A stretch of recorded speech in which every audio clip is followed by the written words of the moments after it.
Hello, my name is Bill Hardiman. I'm state senator from the 29th district, which covers Grand Rapids, Kentwood, Cascade, Lowell, Virgins, and Groton townships.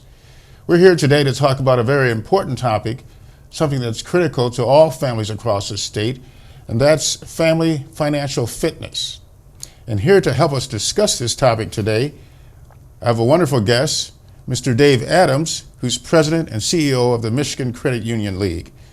And Dave, you've been president and CEO for 10 years now. That's correct, Senator. It's good to be here with you. Excellent. Great to have you. Thank you very much for coming. I know you have very extensive background in financial matters as well as with the league. So we know that we're going to hear some great information today.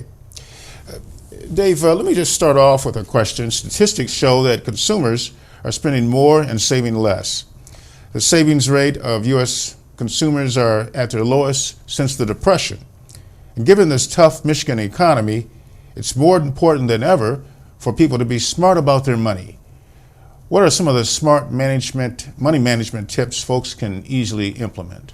Well, Senator, this is a very timely topic. We talk a lot about our physical fitness and our physical well-being, but too often individually and as families, we don't take time to talk about our financial fitness. And there are a lot of things that we need to be doing. You mentioned the nation's savings rate. For the first time since the Depression, we have had back-to-back years where consumers as a whole are spending more than they're earning. So our country's savings rate has dipped into the negative territory for 2 consecutive years. The last time that happened was the Great Depression. In the 80s, we were saving about 10% of our income. In the 90s, we were saving about 5%. It's dipped into the negative. And then certainly when you look at Michigan's economy with this almost single state recession that we're in, people are hurting, and so we need to be talking about how we're managing our financial affairs today and planning for the future. There are lots of tips. The good news is that there are a lot of resources available. There's a website called mymoney.gov that is sponsored by the federal government. We sponsor one on behalf of credit unions called lovemycreditunion.com. And certainly people with access to the internet can find a wealth of resources. Let me give you just give our viewers just a couple of quick tips for things that they can do. First of all, if you're working and you have access to a 401k plan, you need to take advantage of the tax benefits of saving in a 401k plan. About a third of workers who have access to those plans don't take advantage of that. So participate in your 401k plan. A simpler tip would be, how many of us bring home spare change and throw it on the table or throw it in a drawer? And then sometimes the smart children at home will gather it up and pool it, or a spouse will pool it. Just taking that spare change and grabbing a hold of that and managing that and making sure that we put that in savings as opposed to spending it. Another one is to work with our kids to instill smart savings habits with them early on, to manage our spending, to automate our savings. If we can just get set up to where we work with our bank or credit union to have a small amount of money automatically put into a savings account, doesn't matter how much, that'll create a habit.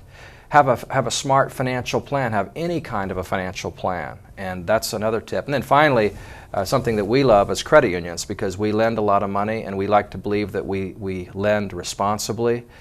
We need to encourage people to borrow prudently, make sure they understand the cost of borrowing, and make sure that they don't get in over their heads. So those are a couple of quick tips.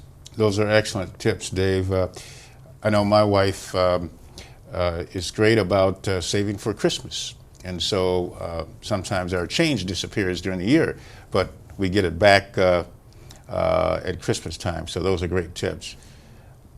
Another topic, it's not enough just to know how to balance a checkbook and get cash out of an ATM, but it's important to know about some of the things that you mentioned, the 401k and other investment vehicles, and sadly, how to protect yourself from identity theft and other kinds of scams. So what can people do to become more informed about those kinds of issues as well, and just become more financially literate? Well, again, I mentioned a couple of websites. mymoney.gov, sponsored by the federal government, lovemycreditunion.com, sponsored by the credit union movement. I think it all starts, though, with having a plan, making a commitment to be smart about our finances. That's the starting point. We have so many resources available to us with folks who have access to the internet.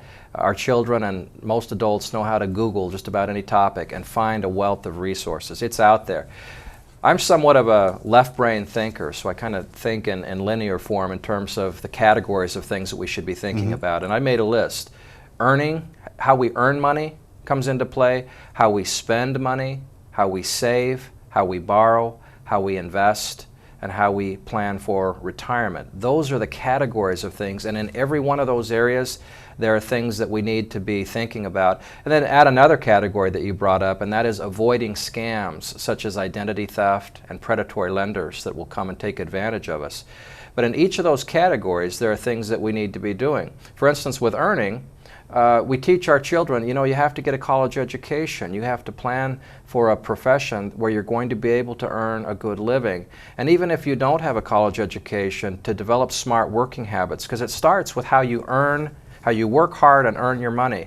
Spending, smart spending habits are critical.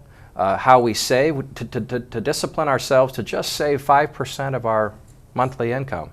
If we start young and do that, what a difference it makes. In the area of borrowing, understanding credit and the costs of credit and the pitfalls of getting in over our heads, we need to teach our children this, and we need to show by example how to handle that area. Smart investing, even if you're investing a little bit, smart planning for your retirement.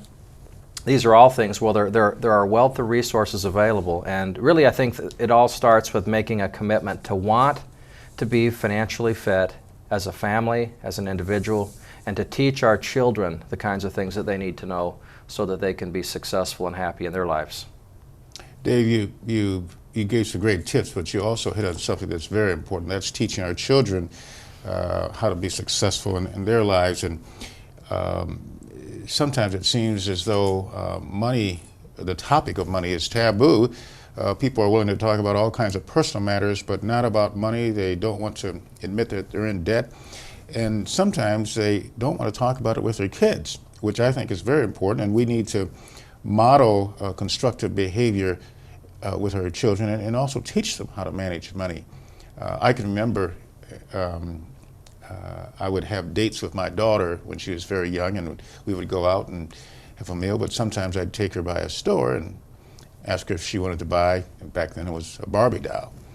Well, she always seemed to have a hard time deciding between which Barbie doll, and sometimes she wanted two. But I think as long as she could get Daddy to buy it, it was okay. But when I started to give her an allowance, she had to make decisions. I think teaching our children how to manage money is very important, how to save and also how to give. We've taught that to our daughter as well, giving to church and other organizations. Any thoughts about that area? Well, your personal stories, I think all of us have similar types of experiences, and the wonderful thing about being a parent is we learn from our successes and our failures, and we're going to make mistakes. But I have college-age children, and one thing about college kids is when they're surveyed, about 70% of them indicate that they wish that their parents had talked about finance a bit more to them. They set out on their own at college, and they start to manage their own financial affairs a little bit, and they are ill-prepared for that. About 40% of all college kids have credit cards, for instance. They graduate with about $3,000 on average in credit card debt, and on average, college kids also have another $17,000 in student loan debt. So quite often, our kids go to college, they get inundated with requests for credit cards, and